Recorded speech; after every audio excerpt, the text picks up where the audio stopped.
Chega um momento em que a escrita se torna inevitável, em que aquilo que a gente sente como um esforço para escrever se dissipa.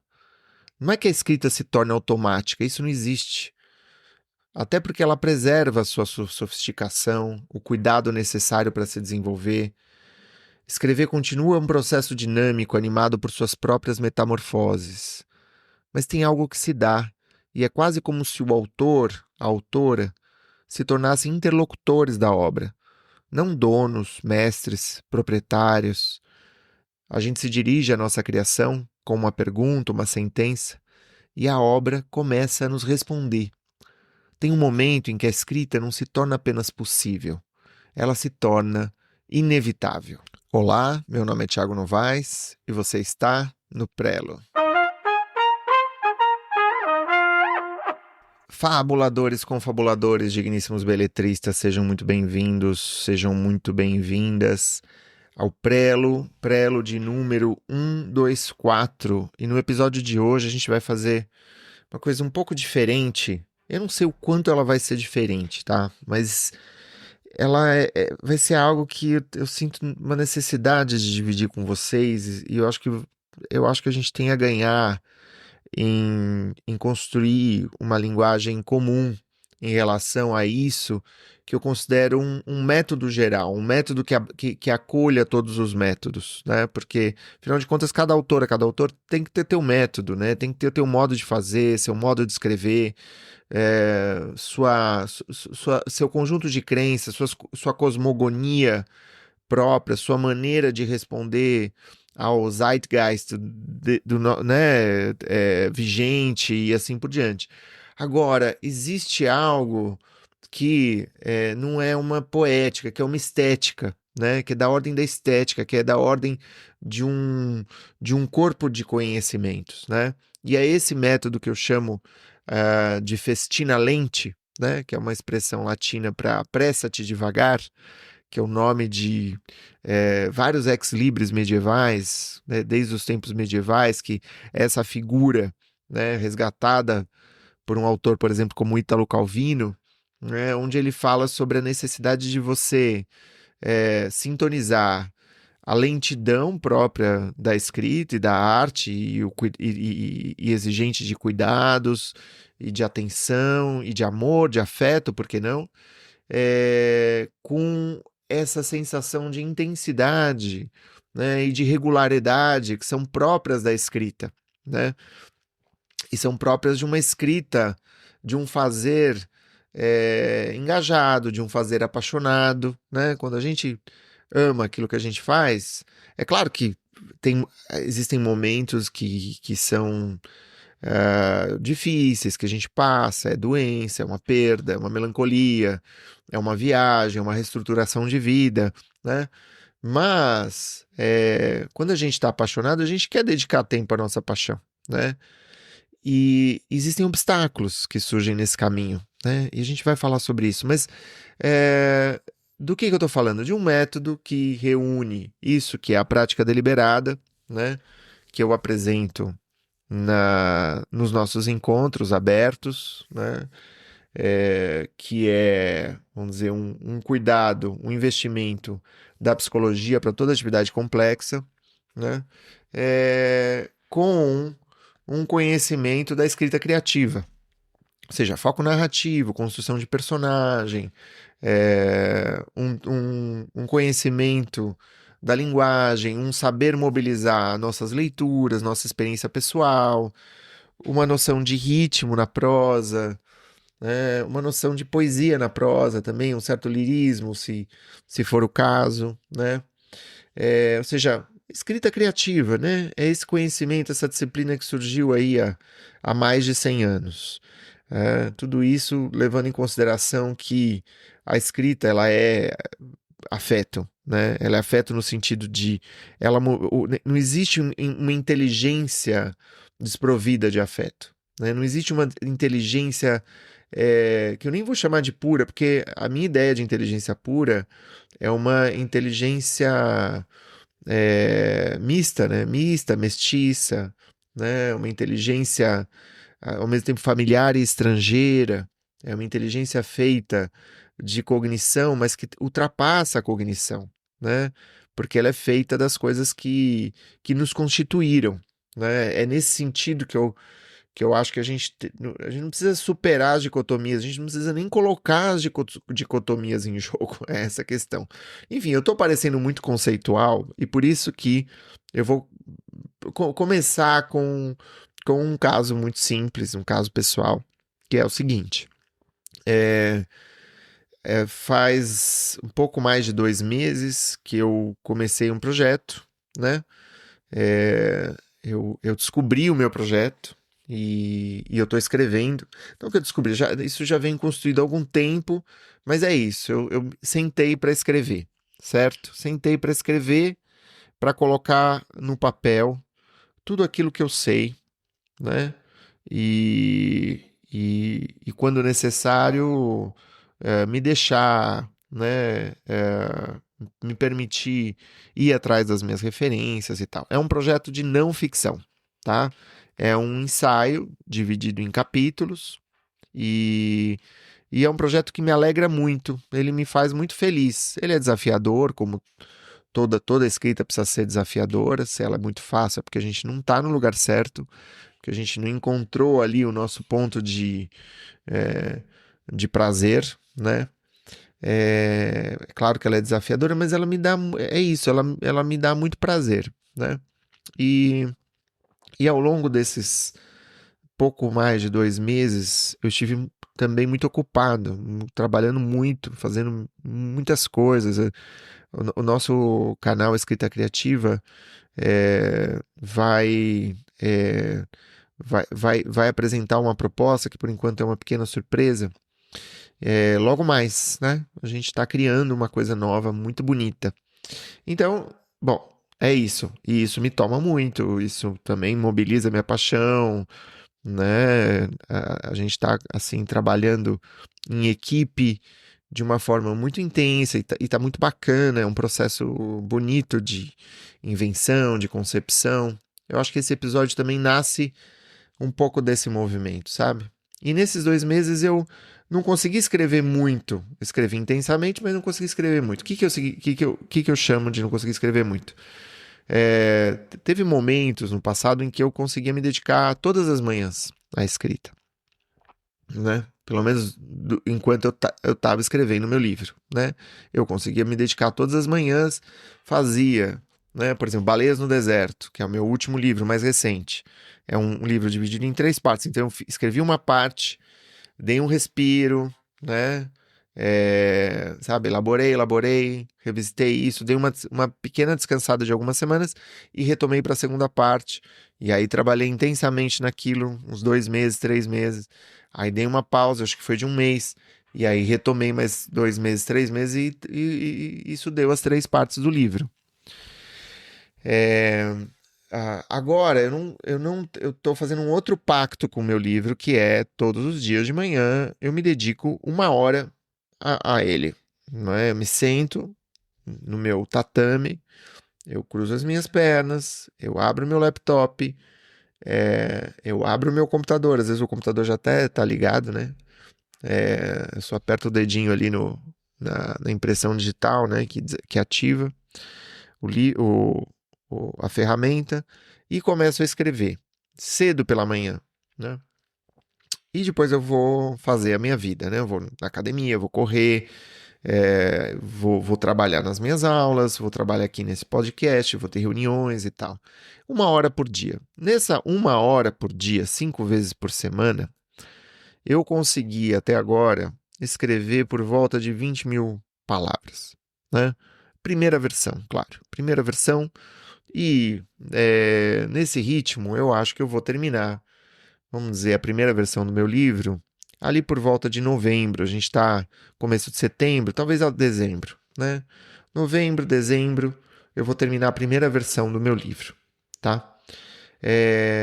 Com 1 hora por dia. As pessoas falam, nossa, 1 hora por dia. Pois é, se você olhar no seu aplicativo de celular, tempo de uso, você vai ver que 1 hora por dia escorre dos nossos dedos muito facilmente quando a gente se distrai. Você pode estar ser no Netflix, pode ser qualquer outra coisa, né?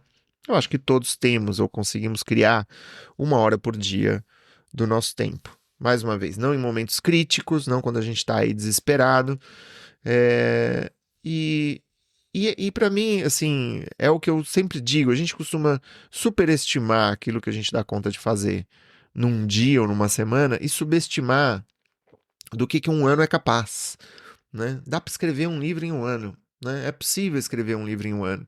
É possível que você não queira isso, e tá tudo bem, mas é possível sim escrever um livro em 1 ano, se você tiver mobilizado, se você tiver, vamos dizer, formado por essa prática deliberada da qual eu falo. Prática deliberada que tem a ver com um nível de desafio adequado, com feedback constante, com uma atenção total àquilo que você está fazendo, né? Com ajustes, com uma atenção para ajustes. Ah, essa cena não está legal. Eu vou ajustá-la, né? Eu não fico brigando com. Ah, será que eu gosto? Será que eu não gosto? Ah, eu não gostei hoje. Ah, então não. Ah, mas eu vou esperar o dia seguinte surgir, porque de repente eu gosto. Não, você está reconhecendo que é, é preciso um trabalho ali de correção, né? Isso tem a ver com repetição, ou seja, se sentar todo dia para fazer, né? E fazer sem, vamos dizer, uma ambição numérica, os números ali, aquelas 400, 500, 300 palavras de cada dia que eu escrevo, de cada dia, às vezes são 100 palavras, às vezes eu só tirei coisa no material, sabe? Então, assim, se eu ficar louco com contagem de palavras, eu vou estar desviando daquilo que eu preciso fazer, que é um bom livro, entendeu? Não é não é performance, não é maratona, né? Nesse sentido de. Claro, é maratona no sentido de que você está sempre avançando, por mais que você sinta que você não esteja. Esse é o sentido do Festina Lente. Mas a gente está sempre avançando, e isso tem a ver com essa recorrência, isso tem a ver com essa constância, né? É, e é, eu estou chegando num momento, né? Na escrita, 20 mil palavras é um momento em que você se aproxima. Isso para um livro de 50 mil, vai ter 50 ou 60 mil, daquilo que eu chamo de massa crítica, né? Não sei se você já ouviu falar nessa expressão. O livro ele pode ser dividido entre pré-massa crítica, pós-massa crítica, né? O que é a massa crítica? Né? O que eu chamo de massa crítica? É, alguma coisa atingiu a massa crítica, né? Quando uma ideia, um processo, um movimento, um fenômeno chegou a um ponto em que ele se torna autossustentável, ou irreversível, ou inevitável. É como se ele não dependesse mais de um esforço, de um empurrão meu, né? Quando você começa um livro, todo dia você está empurrando ele, né? Você tá lutando contra uma força inercial, né? Em algum momento, você atinge uma, um momento de aceleração, né? Quando a o teu projeto, ele vai meio que conversando com você, né? Ele se torna inevitável. Até pelo fato de que você abre e ele está lá, aquelas 20, 30 mil palavras que você escreveu, né? Estão lá, todo dia te esperando, né? É disso que eu chamo de um estágio irreversível. Já não dá para voltar ao estágio inicial, porque a dinâmica ganha vida própria. Essa é a ideia do ponto de virada, né? Quando uma ideia, uma prática deixa de ser marginal, passa a se difundir amplamente, né? Isso é muito interessante, isso acontece, isso rola em todos os lugares, né? Ou seja, quando, por exemplo, isso acontece, por exemplo, na sociedade, né? Em movimentos culturais, movimentos midiáticos, movimentos comerciais. Então, um produto ele atinge uma massa crítica quando ele gera uma demanda suficiente para se sustentar sem um investimento constante de fora, né? Uma rede social atinge massa crítica quando passa a ter usuários suficientes para que os novos membros queiram entrar apenas porque está todo mundo lá, sabe? E a obra, o nosso livro, ele atinge essa massa crítica quando ele já tem uma materialidade suficiente que nos permite não questioná-lo mais, né? não questioná-lo mais. E ele se torna mais urgente nesse sentido. A urgência dele sempre esteve lá, né? Mas ele se torna mais urgente, né? O esforço, né, quando ele atinge a massa crítica, é trabalhar o material, é a gente manter o nosso próprio desejo, nosso humor, nosso ritmo pessoal, é a gente ir vislumbrando a conclusão da obra, né? Conseguir estruturar a obra ou reestruturar a obra em movimento, né? Saber redefinir o livro a partir das descobertas da escrita, né? Essas ideias são todas super complexas, tá? E podem ser desenvolvidas em muitas horas de conversa, tá? Cada uma dessas coisas que eu acabei de mencionar é um grande tema, né? Mas eu quero hoje fazer um desenho de uma visão mais englobante da nossa teoria, tá? Agora, as dificuldades da pré-massa crítica são as que eu enfrentei, vamos dizer, e que a gente sempre enfrenta nos primeiros meses da criação, né? Quais são as questões, né? De quando o nosso livro não entrou no embalo ainda. Então você não tem disciplina para escrever, você fica brigando com essa uma hora, né? Se você para um dia, você acha que no dia seguinte isso se torna mais frágil, né? Ou seja, eu escrevi segunda, escrevi terça. Na quarta, sei lá, eu tive que acordar cedo, levar minha mãe para a rodoviária, enfim, não sei, né? E aí na quinta, você começa a se questionar, será que eu faço? Né? Por exemplo, isso é uma dúvida, é um escrúpulo, né? É um escrúpulo neurótico, né? E se traduz nisso que a gente diz, eu não tenho disciplina, eu não tenho motivação suficiente, né? Eu não sei o que eu quero fazer, ou seja, a própria indefinição do projeto me indaga, né? Eu tenho que ir atrás do meu repertório, são dificuldades da pré-massa crítica, né? E eu queria mencionar mais duas que eu acho que é importante que a gente mencione. Por que é importante que a gente mencione? Porque eles são comuns, né? Se você vai encontrar eles no caminho, né?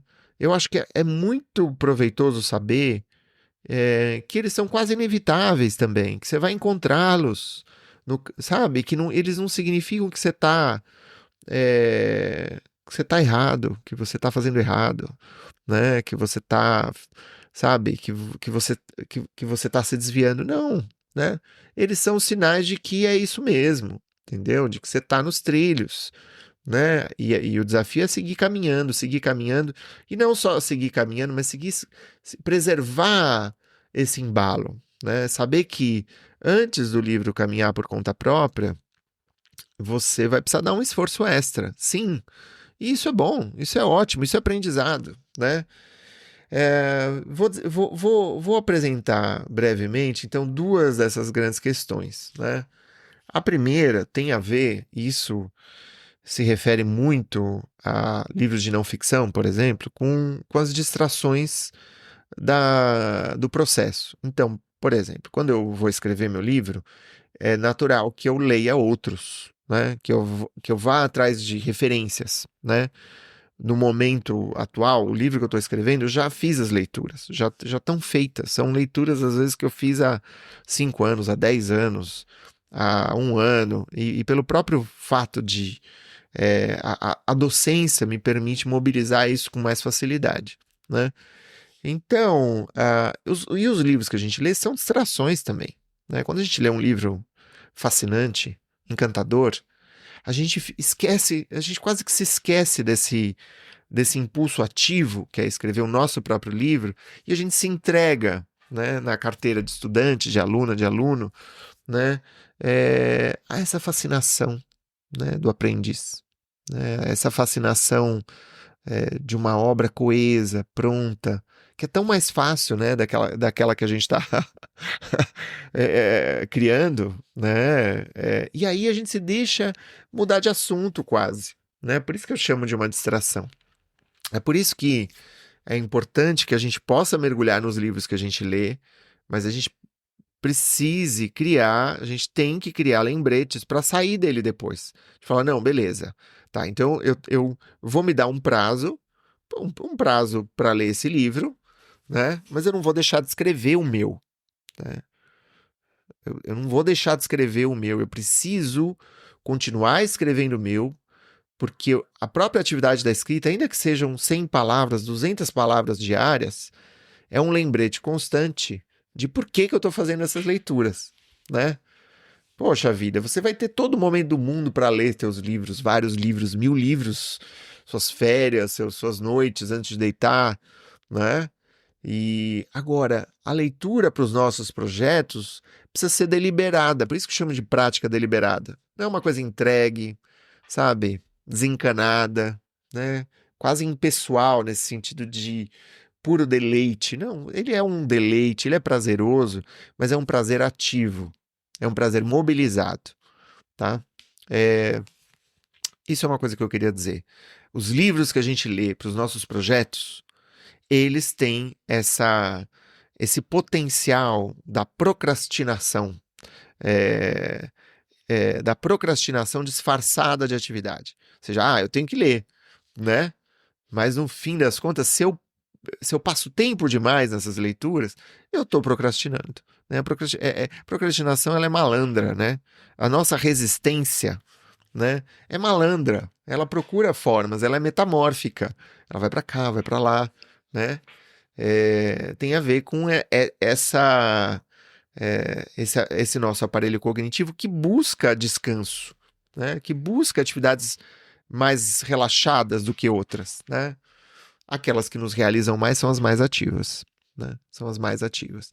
Em segundo lugar, bom, falei da distração. Em segundo lugar é o niilismo. Niilismo é uma expressão que deriva de nada, né? O nihil, né? Significa nada. É um nadismo. Ou seja, é uma negação, uma ausência de sentido, de valor, de fundamento, né? É uma espécie de recusa de crenças, uma recusa de sentido. É um derivado um pouco dessa nossa sociedade atual, né? Que colocou em xeque as instituições, os valores, né? Que questiona tudo de uma forma sistemática, né? E que toma como método um questionamento constante, né? Reiterado, né? Tem a ver com essa crise cultural do Ocidente, né? Tem a ver com a morte da metafísica e assim por diante. Ou seja, ele não é uma coisa individual nossa, ele é um fenômeno social. E ele não é de hoje, ele já vem se prolongando há uns 200 anos. E claro que ele adquire formas novas, expressões novas, mas ele é uma entrega, né? E esse niilismo, ele se manifesta na nossa vida sob essa forma de desligamento, né? O niilismo é um desligamento das coisas que a gente faz, das coisas que a gente gosta. Esse desligamento ele pode se dar por medo, ele pode ser um medo disfarçado, né? Eu já disse isso em outros momentos. Se você escuta o prelo de forma recorrente, como muita gente faz, você sabe que ele eu já falei sobre esse assunto, né? Ou seja, muitas vezes esse impulso de desligamento, ele deriva do medo, né? Não, na verdade eu não quero tanto fazer isso. Não, é que você tá com medo de se jogar na piscina, né? Você tá com medo de sentir frio, né? Você tá com medo de ser autora, de ser autor, né? Que implica numa postura, né? Ele te confere muita autoridade, mas ele implica numa responsabilidade. E é por isso que ele é lindo, né? Ele é um encontro de você com o teu próprio pensamento, né? E é um desafio. É uma das coisas mais sofisticadas que o ser humano pode fazer, né? Esse niilismo, ele aparece na forma de uma indiferença, ele aparece na forma de uma ausência de urgência, né? É muito interessante porque ele não resiste a uma entrevista. Por exemplo, muitas vezes eu converso com as pessoas que estão escrevendo, com os meus alunos, com os participantes das minhas oficinas, e eu falo, bom, qual que é o teu ritmo? Eu estou escrevendo aqui devagarzinho e tal. Mas você tem uma urgência nesse projeto? Em quanto tempo você quer escrever esse projeto? A pessoa fala, não, eu quero... Não, existe uma urgência, eu preciso escrever esse livro, né? Eu preciso, né? Eu preciso que as pessoas se deem conta disso, daquilo, né? Muitas vezes a gente escreve porque a gente precisa compartilhar essas coisas que a gente está vivendo, as coisas que a gente está vendo, as coisas que a gente estudou, né? A lição de mestras e mestres, né, que nos antecederam ou estão com a gente ali presentes. E eu falo, bom, mas vamos fazer o cálculo aqui. Nesse ritmo, você vai terminar teu livro em 5 anos, é isso que você quer? Aí a pessoa fala, nossa, não, eu preciso de mais intensidade. Eu preciso pegar, né? Eu preciso de embalo. Eu preciso de embalo, eu preciso de presença, eu preciso de intensidade. Eu preciso nutrir esse movimento, né? E é muito disso que a gente está falando, né? Muitos de nós não assumem a urgência que temos de escrever o livro, né? E vai procurando desculpas, né? Vai se entregando aos escrúpulos, né? A esse movimento às vezes meio narcisista de eu mereço, eu não mereço, qual é o meu valor, será que eu valho, será que eu não valho, né? E que não tem a ver com o projeto, né? O projeto é uma coisa pragmática. O ofício da escrita é como qualquer ofício complexo, sofisticado, né? Como uma marcenaria, né? É como uma cerâmica, né? Onde você precisa se valer das suas mãos para pensar, né? Você pensa com as mãos, é isso que eu venho dizendo há muitos anos, né? É uma forma de pensar com as mãos, é uma inteligência corporal também, né? E ali é um do, né? É um do no sentido de karatê do, aikido, é um caminho, né? E nesse caminho você se descobre também, né? Você se desenvolve, você se descobre. Ou seja, é alguma coisa muito potente e que exige, vamos dizer, que uma atenção amorosa, cuidadosa, né? Uma consciência serena de algum sacrifício que a gente vai fazer, ou seja, no sentido de, sim, eu acho que eu vou deixar de fazer isso, né? Eu vou deixar de ver 3 episódios à noite no Netflix para acordar um pouco mais cedo, né? E me sentar para escrever, né? Porque eu me levo a sério, né? Porque isso é algo que eu amo e eu preciso reconhecer, enfim, reconhecer que eu amo fazer isso aqui, né? E é interessante, porque não é um trabalho que, sabe, que chega, não, tá feito, tá pronto. Não, nunca vou ter que me defrontar com essas questões. Não, as questões voltam, mas a gente vai se acostumando também, né, a encará-las, né? A gente vai construindo uma maturidade de resposta a elas. Pessoal, é isso, né? Eu queria falar hoje sobre a massa crítica, eu queria falar um pouco sobre essa ideia de estética, né, em contraposição às diferentes poéticas, que são os estilos pessoais de cada autora, de cada autor, né, e de uma teoria geral que a gente desenvolve nas nossas formações. Queria, não deixa de dar um alô, me dizer o que você achou desse episódio, pode responder se você acompanha a newsletter do canal, não deixa de retornar os nossos e-mails dizendo o que você achou desse episódio, como você recebe. Se quiser fazer comentários aqui no seu tocador favorito, não deixa de fazê-lo, não deixa de se inscrever no programa. E a gente segue essa conversa xerazadiana sobre a escrita, sobre esse processo tão bonito que é a atividade, né, engajada da literatura. Um grande abraço e até mais. Tchau!